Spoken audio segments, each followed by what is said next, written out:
Hechos capítulo 4, versículos 18 al 20. Hechos capítulo 4, versículos 18 al 20.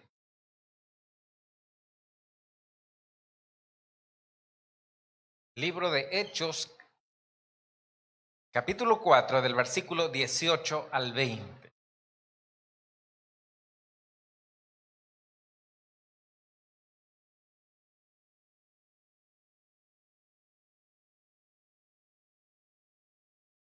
Si gusta ponerse de pie, activemos la durante los próximos minutos a permanecer sentado. Así que aprovechemos el momento. Y la palabra del Señor dice de la manera siguiente: y llamándolos, les intimaron que en ninguna manera hablasen ni enseñasen en el nombre de Jesús. Mas Pedro y Juan respondieron diciéndoles: juzgad si es justo delante de Dios obedecer a vosotros antes que a Dios, porque no podemos dejar de decir lo que hemos visto y oído. Leemos el verso 20, porque no podemos dejar de decir lo que hemos visto y oído. Oramos al Señor. Padre, en esta hora hemos leído tu palabra. Nos disponemos para que tú, por tu presencia, ahora ministres a cada uno en particular, de acuerdo a tu voluntad, de acuerdo a tu propósito.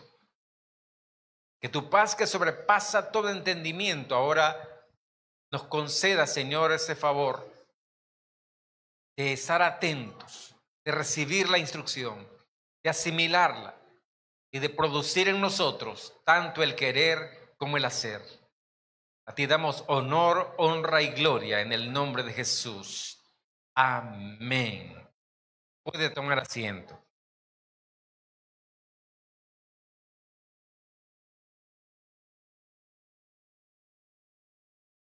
¿Cuántos han recibido milagros de parte del Señor? ¿Cuántos han recibido sanidad divina de parte del Señor? ¿Cuántos han recibido provisión económica de parte del Señor? ¿Cuántos han sido protegidos por el Señor? Dios siempre está atento, está al cuidado de cada uno de nosotros. Y cuando Él comisiona una tarea, como el caso de la predicación del Evangelio, Él también está en cuidado de cada una de esas situaciones y de cada una de las circunstancias. Pedro y Juan fueron a parar a la cárcel. Y fueron a parar a la cárcel no por haber hecho algo malo. Fueron a parar a la cárcel porque había un paralítico que permanecía a la puerta del templo, una de las puertas llamada La Hermosa, y el hombre estaba ahí pidiendo limosna. Cuando ve que Pedro y Juan van a entrar al templo, extiende la mano para pedir una limosna. Pero en ese momento, son de esos momentos especiales de Dios, cuando viene una instrucción, es un rema específico de Dios. Me imagino que muchas veces ya lo habían visto ahí, pero en esta oportunidad, Pedro y Juan se detienen. Y Pedro le dice: míranos. Y el hombre dijo: ya la hice. Y extiende la mano. Pero en ese momento, Pedro le dice: no tenemos plata ni oro. Pero no se quedó ahí. No tenemos plata ni oro, pero lo que tenemos te damos. En el nombre de Jesús de Nazaret, levántate y anda. Y dice que tomándole por la mano, lo levantó, y en el momento se le afirmaron sus tobillos y sus pies. Y comenzó a glorificar a Dios. Dice la Escritura que comenzó a ir saltando delante de ellos, glorificando a Dios. Y entraron al templo. Y dice que la multitud estaba asombrada, estaban atónitos por lo que había sucedido. Pero entonces interviene el enemigo queriendo callar la obra de Dios. ¿Y qué pasó? La guardia del templo llega para capturar a Pedro y a Juan. ¿Por qué? Por alborotadores, por andar haciendo milagros en días que no son permitidos. Y entonces van a parar a la cárcel. Pero el consejo religioso de la época entra en conflicto y dicen, bueno, no los podemos castigar porque obra manifiesta ha sido hecha. No los podemos acusar de ningún mal, porque el hombre en el que se había efectuado el milagro tenía 40 años. Y eso lo dice el pasaje. 40 años. Y era paralítico de nacimiento. Entonces, ¿qué les ocurre? Los vamos a intimidar. Que de ninguna manera sigan hablando en el nombre de Jesús. Y entonces llegamos a este punto del verso 18 en adelante. Y dice, llamándolos, les intimaron, o sea, los amenazaron así de manera directa. ¿Cuántos han sido amenazados aquí por predicar en el nombre de Jesús? Muy poco, ¿verdad? Porque en nuestro medio hay cierto grado de tolerancia, digámoslo así, de tipo religiosa. Entonces, a ninguno de nosotros nos han amenazado por el nombre de Jesús. Somos contados los que hemos tenido alguna experiencia negativa por eso. Pero en el caso de los apóstoles, la situación era muy distinta. Y entonces dice, mas Pedro y Juan respondieron diciéndoles, consideren ustedes si es justo obedecerles a ustedes antes que a Dios. ¿A quién se le debe obedecer, hermano? Por sobre todas las cosas. A Dios. Y los apóstoles lo tenían claro. Por eso afirman en el verso 20, no podemos dejar de decir lo que hemos visto y oído. No podemos dejar de decir lo que hemos visto y oído. Y el tema es una firme determinación. Una firme determinación. Usted ha sido llamado por el Señor para hacer su obra. Pero es importante entender que no todos tenemos las mismas habilidades y capacidades. No todos tenemos las mismas áreas de servicio. Hemos encontrado a lo largo de nuestro ministerio gente que dice, pero es que yo le quiero cantar al Señor, yo quiero servirle al Señor cantando. Pero cuando lo oímos cantar, lo mandamos a leer la Biblia. Porque no tiene la habilidad, la capacidad, el talento para cantar. Y hay otros que dicen, yo quiero tocar el piano. Y vienen y lo tocan.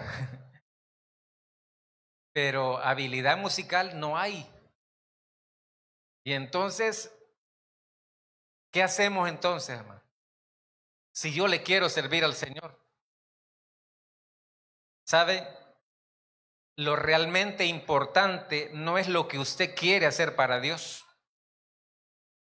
Lo realmente importante es lo que Dios quiere que usted haga. Eso es lo realmente importante. Porque ahí es donde Dios se va a glorificar. Dios no tiene superestrellas. Dios no tiene superestrellas. Y oiga, desafortunadamente, para las superestrellas, la Escritura dice que el que se enaltece ¿será qué, hermanos? Pero el que se humilla será enaltecido. Entonces, en la obra de Dios no existen superestrellas. Algunos son superestrellados, ¿verdad? Porque se han caído tantas veces y no aprenden la lección. Ahora, para tomar una firme determinación se requieren elementos muy importantes. Número 1, saber sobre qué estamos decidiendo. Saber sobre qué estamos decidiendo. Los apóstoles habían permanecido con nuestro Señor Jesucristo durante 3 años y medio. Le vieron hacer la obra de Dios. Le vieron sanar al leproso. Le vieron levantar al paralítico. Le vieron resucitar muertos. Le vieron calmar la tempestad. Le vieron multiplicar los panes y los peces. Y en un determinado momento, dice la Escritura, Mateo capítulo 10, versículo 1, que los llamó y les dio poder y autoridad para sanar toda enfermedad y para echar fuera demonios. Y cuando eso sucede, dice que los envió de 2 en 2 a predicar. Cronológicamente, esto sucede aproximadamente a los 2 años de que ya eran discípulos de nuestro Señor Jesucristo. Y los manda a predicar y les da instrucciones precisas. Están a partir del verso 5 del capítulo 10 de Mateo. Instrucciones precisas. A quiénes deben ir, qué deben hacer y cómo lo van a hacer. Dice la Escritura que cuando ellos regresaron, tenían impresionados, al punto que le decían: maestro, aún los demonios se sujetan en tu nombre. ¿Cuántos han echado fuera demonios? Levánteme la mano si alguien ha echado fuera demonios. Eso no es cosa del pasado, hermano. Esto es cosa del presente también. Y hoy más que nunca los demonios están bien activos. Pero ya vamos a llegar a ese punto. Entonces, los apóstoles sabían de qué se trataba hacer la obra de Dios. De tal forma que cuando nuestro Señor Jesucristo les comisiona, les da la gran comisión, ellos ya saben de qué se trata el asunto. Ya no son nuevos en la fe. Ya tienen 3 años y medio de recorrido. Y entonces el Señor les comisiona y les dice: toda potestad me es dada en el cielo y en la tierra. Por tanto, id y haced discípulos en todas las naciones, bautizándolos en el nombre del Padre, del Hijo y del Espíritu Santo, enseñándoles que guarden todas las cosas que os he mandado. Y he aquí, yo estoy con vosotros todos los días hasta el fin del mundo. Porque la obra de Dios no es una obra pasiva. La obra de Dios es una obra dinámica. La obra de Dios está en continuo movimiento y en continuo crecimiento. La obra de Dios se va extendiendo en todas las direcciones. Y donde quiera que haya un creyente nacido de nuevo, alguien que ha tenido una verdadera experiencia con Jesús, el reino de Dios se sigue expandiendo, se sigue desarrollando. Pero se requiere una firme determinación para permanecer arraigado en Cristo. Tuve una experiencia recién convertido, una experiencia que marcó mi vida. Tenía aproximadamente 1 mes de estar caminando en el Señor y un día regresando de la escuela, porque estaba bien jovencito cuando el Señor me encontró.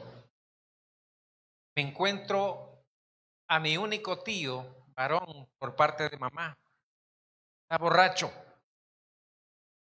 sentado en una acera, y cuando voy pasando, me dice, ¿qué pasó? ¿Has seguido viviendo a la iglesia? Yo le dije, sí. Y me dice, ¿me dijiste que querías aprender? Le dije, sí. ¿Y estás aprendiendo? Me dijo. Sí, le dije. Y andaba un Nuevo Testamento yo en el bolsillo de la camisa y lo saco. Y en ese momento quise encontrar algo que leerle. ¿Saben qué pasó? No se me venía nada a la mente. No encontré nada que leer. Pero medio platicamos y terminó la conversación. Él se quedó ahí, yo me fui para la casa. Pero a las 8 de la noche recibimos una llamada. Mi tío se había quitado la vida.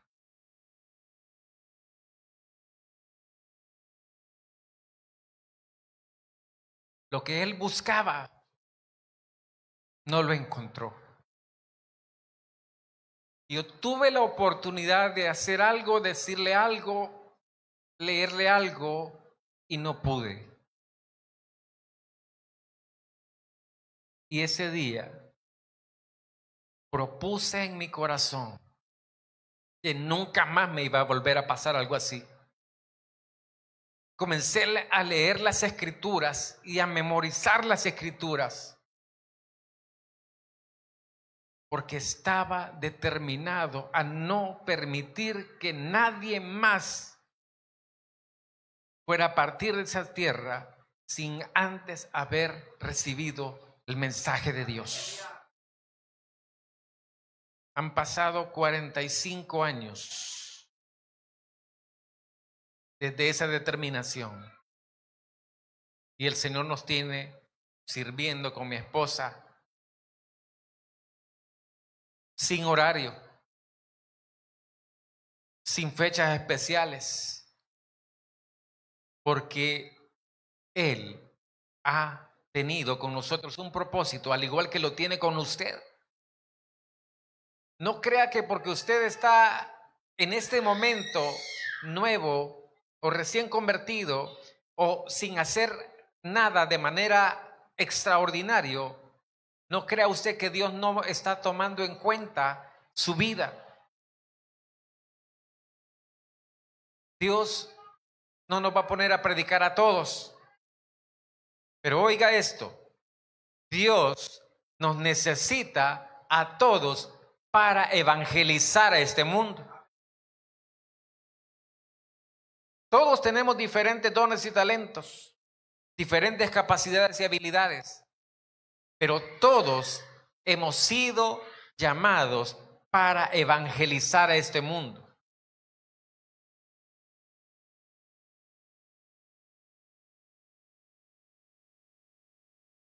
Primera de Pedro 2, versículo 9 de la Escritura.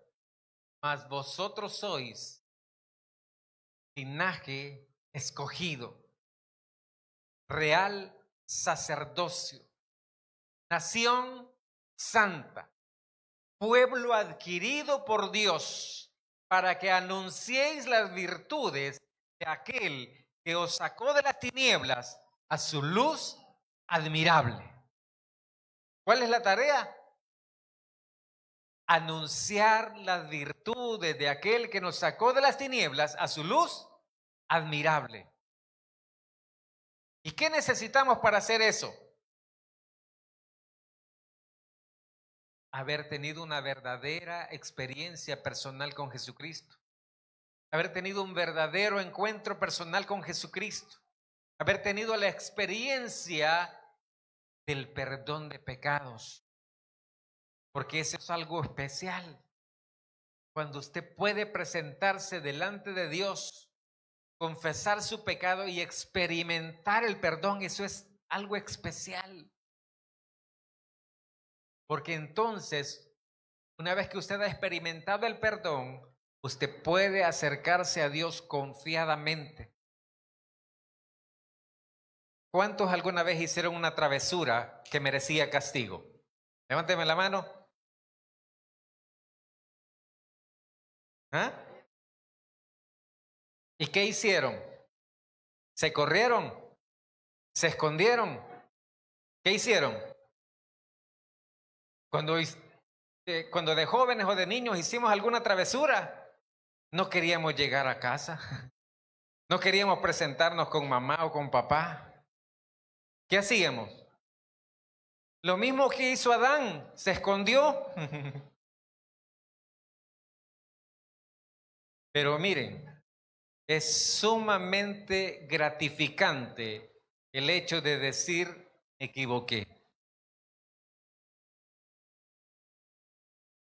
Perdóname o perdóneme, porque eso nos libera de la culpa y nos libera del castigo. Y libre de la culpa y del castigo, entonces sí podemos disfrutar la presencia de Dios. ¿Por qué cree usted que en los tiempos más sublimes de alabanza, yo me he deleitado en la alabanza esta mañana? He derramado lágrimas delante del Señor en adoración. Pero ¿por qué cree usted que mientras unos están disfrutando la alabanza, otros están checando Face? Otros están pensando en las tortillas. Otros están pensando en los frijoles que quedaron en el fuego. Porque nos falta un elemento que se llama unanimidad. ¿Qué tenían los apóstoles cuando descendió el Espíritu Santo?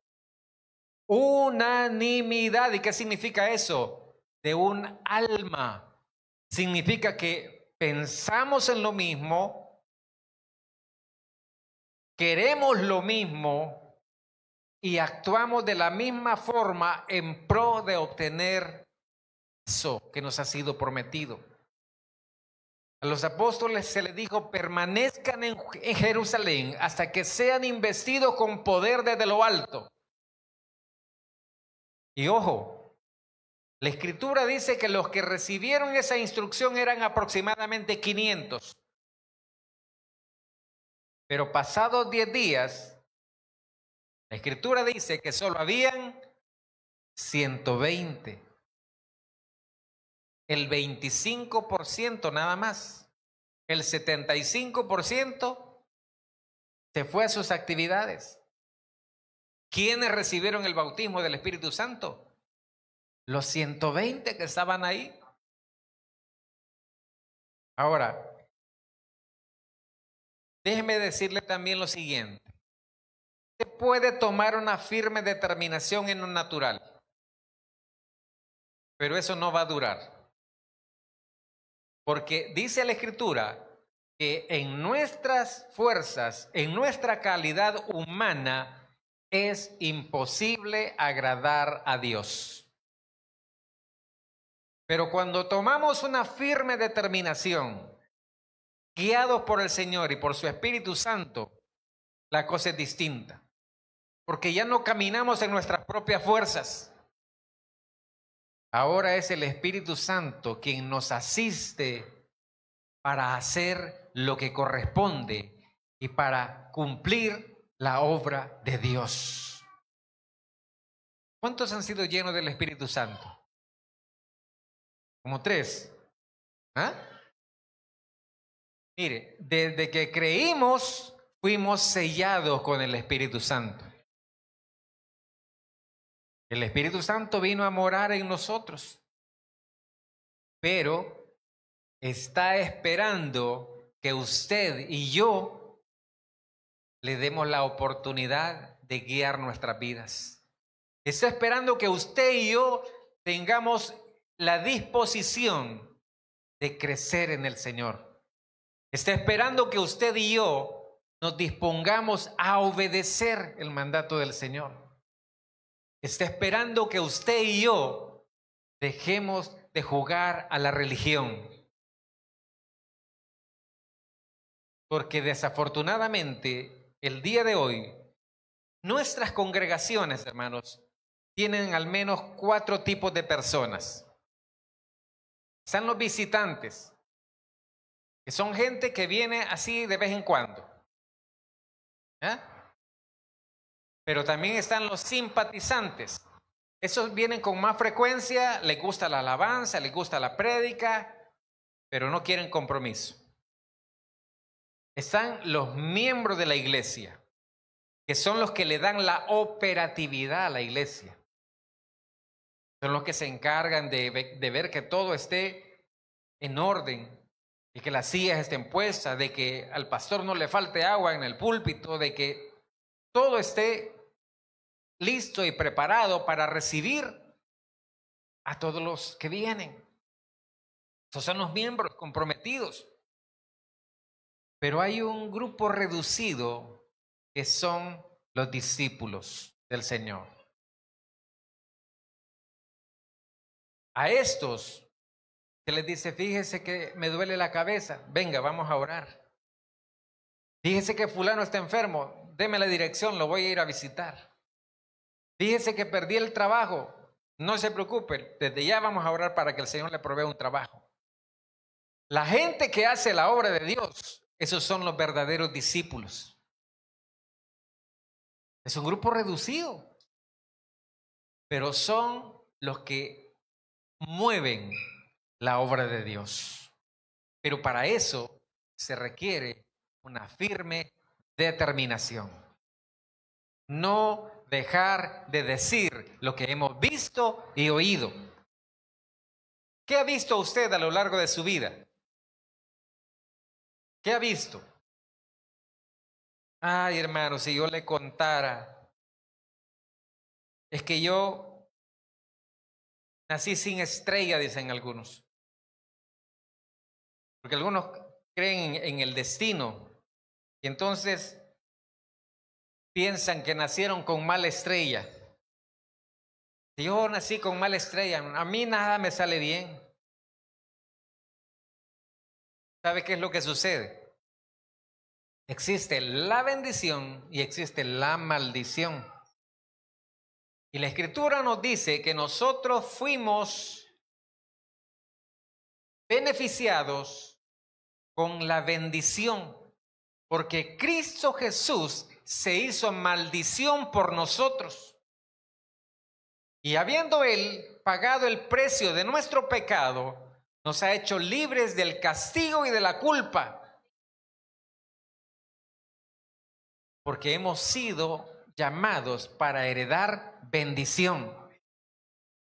Entonces, si usted se lamenta de las cosas difíciles que le suceden, está hablando el lenguaje equivocado. Porque ese no es el lenguaje del reino de Dios. El lenguaje del reino de Dios es bendición. El lenguaje del reino de Dios son sanidades. El lenguaje del reino de Dios son liberaciones. El lenguaje del reino de Dios es restauraciones de manera plena. Porque Dios no está jugando a ser Dios. Él es Dios todopoderoso.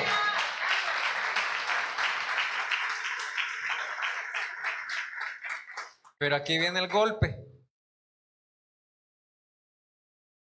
¿Está jugando usted a ser cristiano o a ser cristiana?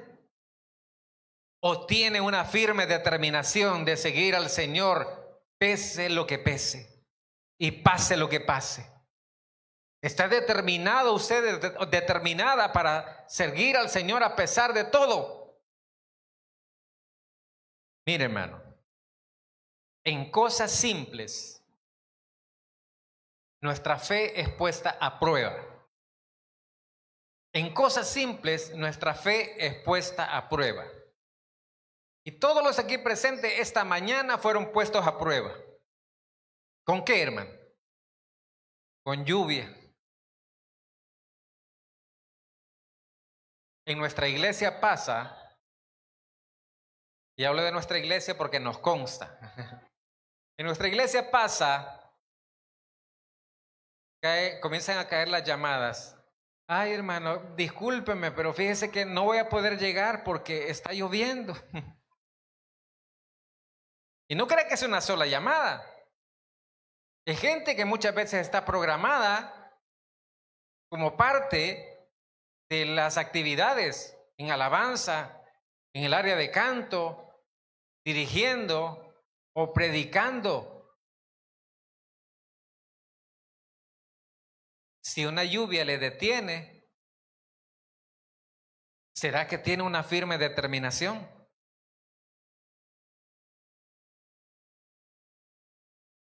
La Escritura nos cuenta que a Pablo, el apóstol de los gentiles, lo castigaron con vara 3 veces. Y oiga, el castigo con vara, según la cultura judía, permitía que el sentenciado recibiera 40 azotes menos 1. ¿Cuánto es eso? 39.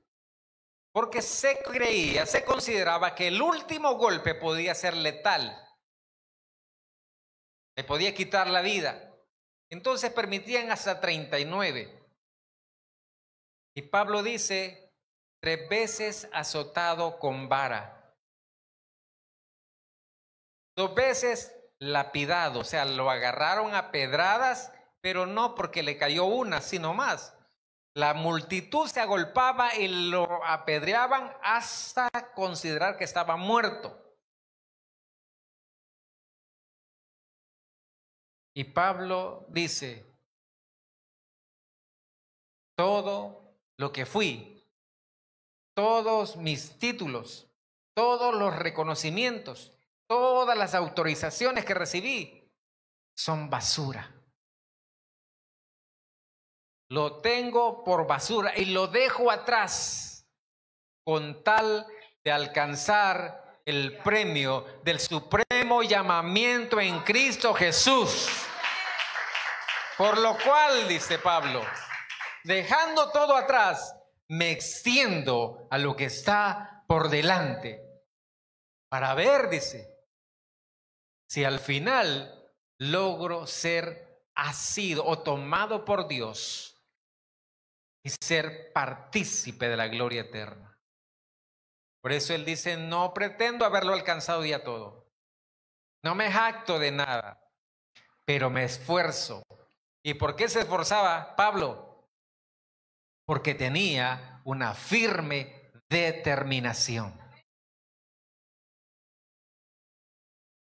Cuando nuestro Señor Jesucristo fue prendido en el monte de Getsemaní, en el huerto de Getsemaní, dice la Escritura que Pedro se envalentonó, tomó una espada y le cortó la oreja al siervo del sacerdote.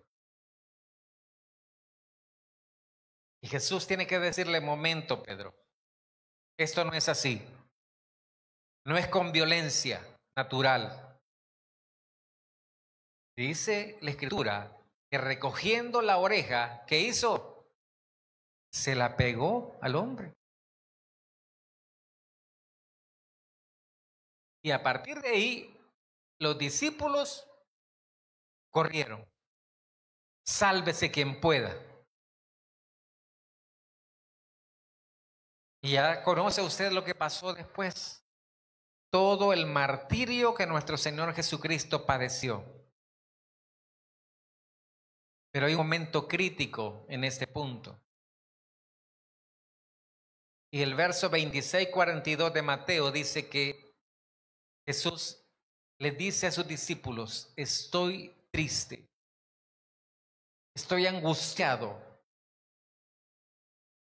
porque él sabía lo que venía a continuación. ¿Cuántos han pasado por una cirugía? Cuando le dicen, mire, le vamos a operar tal día, no duerme, no quiere comer, se le va el sueño.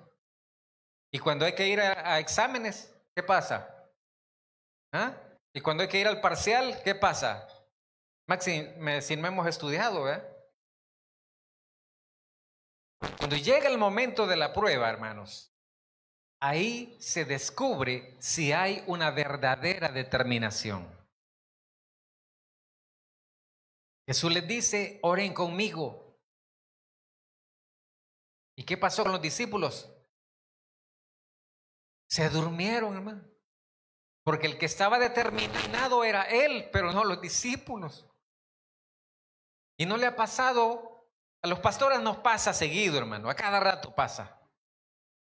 Hermanos, vamos a tener una jornada de oración para que el Señor siga haciendo milagros en medio nuestro, para poder crecer. ¿Cuántos creen que llegan a las jornadas de oración? Yo no sé si solo en mi iglesia pasa. A veces solo el pastor está ahí y la esposa. ¿Y los demás dónde están? ¿Ah? Es que yo trabajo, hermano. Es que a mí no me dan permiso, hermano. Es que tengo que llevar los niños al colegio, hermano. Y mire, sobran las excusas. ¿Por qué hay excusas? Porque no tenemos una firme determinación. Quiero invitarle que vaya conmigo, por favor. Esto sí tenemos que leerlo, hermano. Timoteo.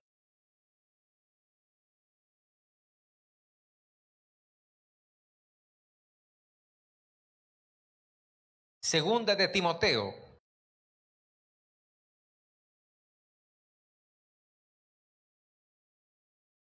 Capítulo 4, verso 1.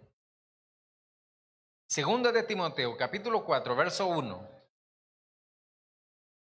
Y dice así la palabra. Te encarezco delante de Dios y del Señor Jesucristo, que juzgará a los vivos y a los muertos en su manifestación y en su reino, que prediques la palabra, que instes a tiempo y fuera de tiempo, redarguye, reprende, exhorta con toda paciencia y doctrina. Y aquí le dice la causa, porque vendrá tiempo cuando no sufrirán la sana doctrina, sino que teniendo comezón de oír, se amontonarán maestros conforme a sus propias concupiscencias, y apartarán de la verdad el oído, y se volverán a las fábulas. Pero tú, sé sobrio en todo, soporta las aflicciones, haz obra de evangelista, cumple tu ministerio. Nuestros hermanos allá la han pasado por diferentes tiempos de dificultad. La salud de mi hermano Ángel ha sido una prueba difícil. ¿Usted cree que no ha sido un desafío para él recuperarse? Y él me contaba, he tenido problemas incluso para escribir, he tenido problemas para recordar. ¿Pero por qué está aquí? Porque hay una firme determinación. Porque el llamamiento de Dios y los dones de Dios son irrevocables. No hay vuelta atrás. Y eso es lo que le está diciendo Pablo a Timoteo. Pero tú sé sobrio en todo. ¿Qué debemos hacer con las aflicciones? Soportarlas, hermano. Mire, el tiempo de la prueba, el tiempo de la dificultad, el tiempo de la escasez, el tiempo de la enfermedad, el tiempo en el que no hay empleo, el tiempo en el que no hay recursos, no es momento para llorar. Es momento para pararse firme y soportar. ¿Me entendió? El momento difícil no es para lloriquear, es para pararse firme y soportar. Te voy a contar algo personal que en su momento no tenía un sentido lógico. Tengo 3 hermanos varones, 2 que siguen después de mí, soy el mayor. Pero con mi hermano el segundo teníamos un juego. Y el juego consistía en ver quién lloraba primero. Y entonces provocábamos a mi mamá. Mi mamá tenía mecha corta. Y entonces la provocábamos. Y el desafío era ver quién lloraba primero. Cuando ella decía, vengan para acá, ahí comenzaba el desafío. Entonces nos poníamos de pie y comenzaba ella, uno cada uno, hasta que le bajaba la presión. Pero ¿cuál era el reto? El que llora pierde. Así que le dejo esta lección. Si usted llora, pierde. Porque el momento difícil es para soportar, es para pararse y determinar realmente en quién hemos creído. Pero dice además, haz obra de evangelista. Y oiga, hermano, usted no necesita ir al instituto bíblico para ir con su vecino, su amigo, su amiga y decirle, fíjate que yo le estaba orando al Señor por una provisión. Y de repente me llaman de Estados Unidos que me mandaron una remesa. Dios es bueno. No necesita decirle nada más. El otro va a decir, bueno, si a este le mandan remesas por ir a la iglesia, ¿qué debo hacer? Ir a la iglesia. ¿Y qué hizo ahí? Evangelizó. Y no le dio un curso teológico. No le enseñó las 4 verdades espirituales. No le dijo que se va a ir al infierno. Le dijo que hay un Dios proveedor.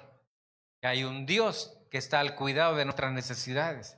Que hay un Dios que está esperando que le demos la oportunidad de hacer algo especial en nuestras vidas. Eso es evangelizar. Y por último, dice el apóstol, cumple tu ministerio. Y hermano, ¿cuál es mi ministerio? Por muchos años yo batallé con eso. Señor, ¿para qué me has llamado? Señor, ¿y qué es lo que tengo que hacer? Pero oiga esto, nunca estuve sin hacer nada. En mis primeras actividades dentro de la iglesia fue con los niños. Y yo no sabía nada de historia bíblica, ni sabía versículos bíblicos, pero quienes fueron mis mentores en el Señor me dijeron, acompáñanos, vamos a ir a un campo blanco. Y ahí vi cómo le enseñaban cantos a los niños y cómo les enseñaban un versículo, cómo les contaban una historia, hasta que llegó el momento que me dijeron, ahora lo vas a hacer tú. Y ese fue mi primer ministerio, clase bíblica para niños. Pero luego el Señor me inquietó a aprender a tocar guitarra. Y oiga si Dios no estaba en el asunto. Mi papá a esas alturas no era cristiano todavía, pero me oyó que yo quería aprender a tocar guitarra. Y un día domingo por la tarde aparece con una guitarra usada, algo viejita, pero funcionaba. Y entonces, a buscar un manual de cómo se toca la guitarra. En aquel entonces solo habían impresos. Entonces había que rebuscarse para encontrar un manual impreso. Pero lo encontré y comencé a aprender a tocar guitarra. Fue mi segunda área ministerial. Pero después me dice el pastor, hermano, predique la palabra. Y qué desafío, hermano. Porque yo jamás había recibido una instrucción de cómo preparar un mensaje. Pero había visto cómo lo hacían otros. Y entonces clamé fervientemente al Señor. Y me dio un mensaje para predicar, un mensaje que creo que duró como 20 minutos. Todavía me acuerdo que fue Juan 8:32. Conoceréis la verdad y la verdad os hará libres. Y desde entonces no hemos parado de predicar. Llueve, truene, relampaguee, hayan huracanes, haya pandemia, seguimos predicando la palabra. ¿Por qué? Porque el Señor nos llevó a ese punto de tomar una firme determinación. No se preocupe que está en sus primeros pasos. No se preocupe si todavía no entiende de qué se trata esto. Pero esfuércese, esmérese, propóngase ser un instrumento útil en las manos de Dios. Y Dios va a honrar ese deseo. Y Dios va a honrar ese propósito. Y cuando menos lo piense, va a estar haciendo cosas para Dios. Pero le repito esto, y esto es importante tenerlo siempre presente. No se trata de lo que yo quiero hacer para Dios. A Dios no le interesa su servicio. Pero Dios quiere usarle a usted en el servicio. Dios tiene planes y propósitos con cada uno de nosotros. Pero solo se van a cumplir si usted y yo vamos en sintonía con Él. Y si usted y yo nos disponemos para Él. Y si usted y yo atendemos las instrucciones de Dios. Porque cuando Él da una instrucción, hermanos, el triunfo está garantizado. Cuando Dios nos manda a hacer algo es porque Él sabe que no hay pérdida, hay triunfo, hay victoria. Por supuesto, las primeras veces que recibimos instrucciones del Señor, nos tiemblan las piernas, hermano. Nos tartamudea la voz. A veces decimos al revés los versículos. Pero todo se hace fácil con la práctica. Y cuando hay una firme determinación, atender la instrucción de Dios es un deleite. Atender el llamado del Señor provoca satisfacción y provoca al mismo tiempo gratitud. Al considerar que no siendo dignos, Dios nos ha hecho dignos. Que la gloria sea para el Señor.